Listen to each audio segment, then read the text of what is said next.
Eu queria abrir o podcast perguntando um assunto da atualidade. O ex-presidente Jair Messias Bolsonaro foi denunciado por tentativa de golpe de Estado. O senhor acha, na sua opinião, que o presidente Jair Messias Bolsonaro e seus aliados, os seus próximos, tentaram efetivamente dar um golpe de Estado? Ou isso é parte de uma conspiração de perseguição jurídica por conta da disputa de poder que o Brasil enfrenta nos últimos anos? Bem, primeiro, Ferri, Felipe, um grande prazer estar aqui falando com vocês. Realmente tem uma história ainda para ser contada, né? Fizeram até filme da Lava Jato, fizeram um seriado da Lava Jato. Depois até posso falar de algumas visitas que eu fiz em outros países e o pessoal vinha perguntar, era bem interessante isso. Sobre a pergunta, não quero fugir da pergunta, evidentemente. Olha, eu fui membro lá da CPMI do 8 de janeiro. E eu sempre tive uma preocupação em ver as provas, o que tinha aparecido ali. Li a denúncia com atenção, uma denúncia extensa, né, mais de 200 páginas. Eu não consegui encontrar uma ligação forte, mesmo na denúncia, tá, entre o 8 de janeiro, que é onde teve episódios de violência, e aquilo que aconteceu antes.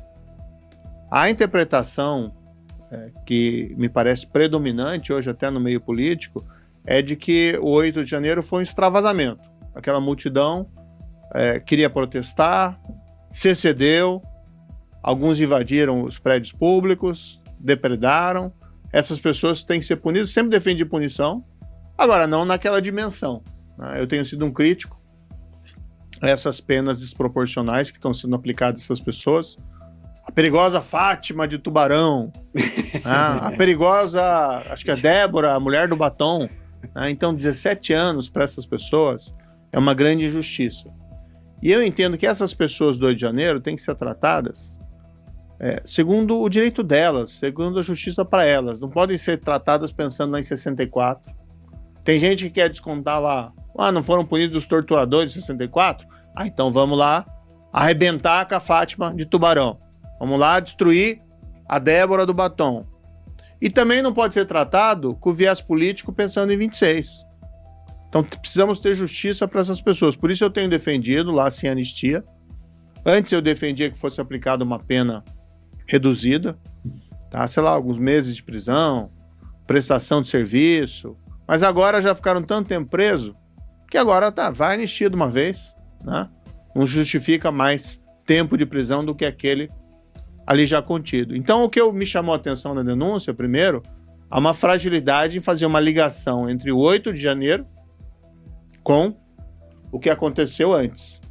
Tá? Não surgiram mais provas, além daquelas que a gente já tinha visto ali na CPMI.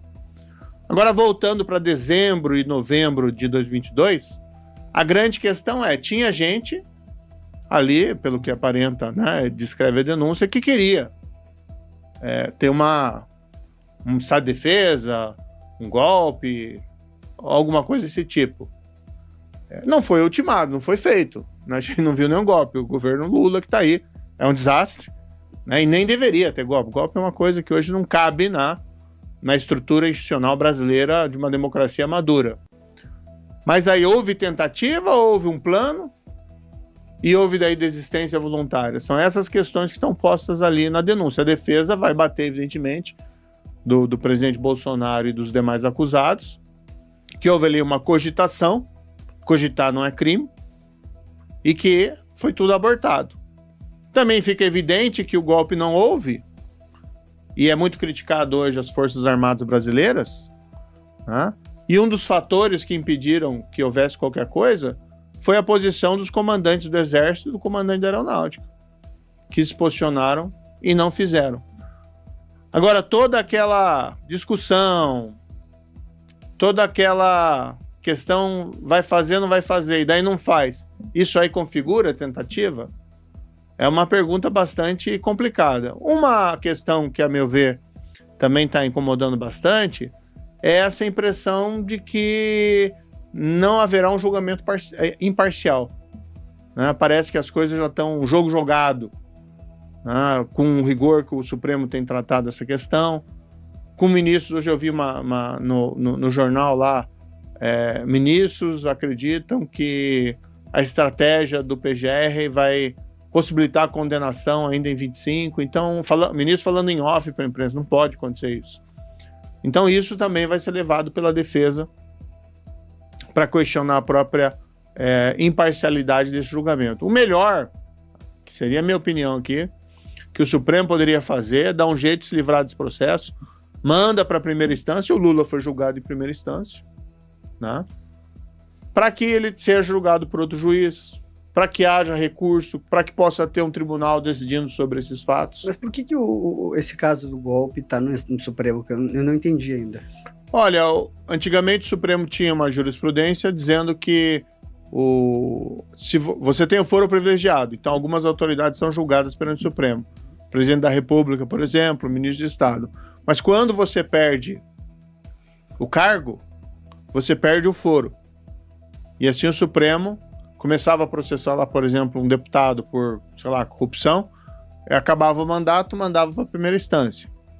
No caso ali, o presidente Bolsonaro não tem mais, né, mandato, em tese deveria ser a primeira instância, mas ele colocaram entre os denunciados um deputado federal, que é o Alexandre Ramagem, né, que na época era diretor da ABIN. Mas é possível, a meu ver, uma construção, porque quando ele participou daqueles fatos, ele não era deputado federal. O melhor, entendeu? E o problema é que o Supremo mudou esse entendimento recentemente, em 2022, dizendo, não, vamos manter a competência para julgar mesmo quem tinha foro e hoje não tem mais cargo e função. Então parece um pouco aquela jurisprudência de ocasião. Senador, um dos mais influentes ministros do STF, o ministro Gilmar Mendes, deu uma entrevista em Portugal dizendo que o 8 de janeiro não passou de uma baderna.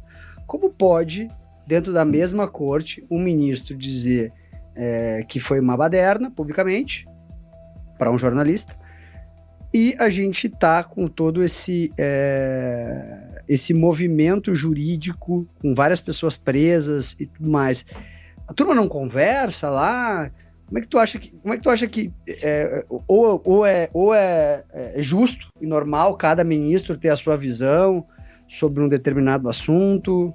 Bem, se ele falou isso, eu confesso que eu não vi essa declaração, mas né, também não acompanho o Gilmar Mendes, não é dos meus ministros favoritos lá, pelo contrário, e também não tenho muito interesse no que ele fala. Mas o fato é que houve já julgamentos, né, pelo plenário do Supremo, julgamentos colegiados, e as penas que foram aplicadas foram muito elevadas. Normalmente, inclusive, o ministro Gilmar Mendes concordando com o voto do ministro Alexandre. Né? Aí colocam lá tentativa de golpe, tentativa de abolição do Estado de Direito, mais os danos patrimoniais, mais associação criminosa, salvo engano, armada. Então, é um exagero. Mas tinha arma lá? Não lembro, acho que não. Eu não vi também, né? Não fiquei sabendo. Mas o fato é que, por exemplo, esses dois crimes, tentativa de golpe, tentativa de abolição do Estado Democrático de Direito, no fundo eles são um só, entendeu? E até alguns ministros supremos votaram no sentido, só configura um. Se configurar um, não configura o outro, porque a ação é a mesma. É um negócio que a gente chama em direito lá, que chama concurso formal. Uma ação configurando dois crimes. Daí normalmente se aplica apenas a pena de um deles com um acréscimo, mas eles aplicaram das duas. Eu apresentei um projeto de lei, até que está lá no Congresso, no Senado, mas é difícil tramitar projetos sobre esse tema, deixando isso claro, se tem esses dois crimes, só aplica a pena do crime mais grave. De todo modo, ainda que aquelas pessoas que foram lá pensassem, vamos dar um golpe de Estado e golpe de Estado, vamos ter novas eleições com as nossas ações assim, mas as pessoas são simples. Eu visitei na prisão, tive oportunidade. São pessoas muito simples que, a meu ver, se excederam e, movidos por violenta emoção, cometeram ali desatinos que não justificam de maneira nenhuma uma prisão de 17 anos e, cá entre nós, nem de um ano. Isso aí devia ser de alguns meses ou prestação de serviço. Infelizmente, essa situação de justiça, há quem diga, a denúncia apresentada agora esvazia o debate da anistia. Eu acho que não. Eu estou pensando principalmente na questão lá dos manifestantes, né? Uma situação de injustiça individual. E quando a gente ignora, né? Mas a política global, o cenário... Não, peraí, meu amigo. Você está falando lá de mãe de família, de pai de família que está preso injustamente por um tempo excessivo. Né? Essas pessoas têm direitos. Cada pessoa tem um fim em si mesmo. Você não pode fazer um cálculo político em cima desse tema. E veja, eu sempre fui, na Lava Jato, um juiz rigoroso. Eu sempre fui lá no direito penal, não fui só juiz da Lava Jato. Eu tinha processo contra o crime organizado. Eu tive processo contra o Fernandinho Beiramar, a quadrilha dele, contra o traficante de quartel de Juarez, pessoal da lavagem de dinheiro, caso Banestado e muitas outras coisas. E eu sempre fui rigoroso. Agora, eu sei ver, né, que naquele caso o rigor está excessivo. Então, existem duas coisas também que a gente tem que separar, essa denúncia e a situação dos manifestantes. Agora, há uma fragilidade nesse ponto da denúncia, que não há uma ligação clara entre o 8 de janeiro. Por que essa fragilidade tem relevância? Porque quando teve violência, quando se partiu, vamos dizer, do plano para a ação, você não tem uma ligação clara ali demonstrada na denúncia.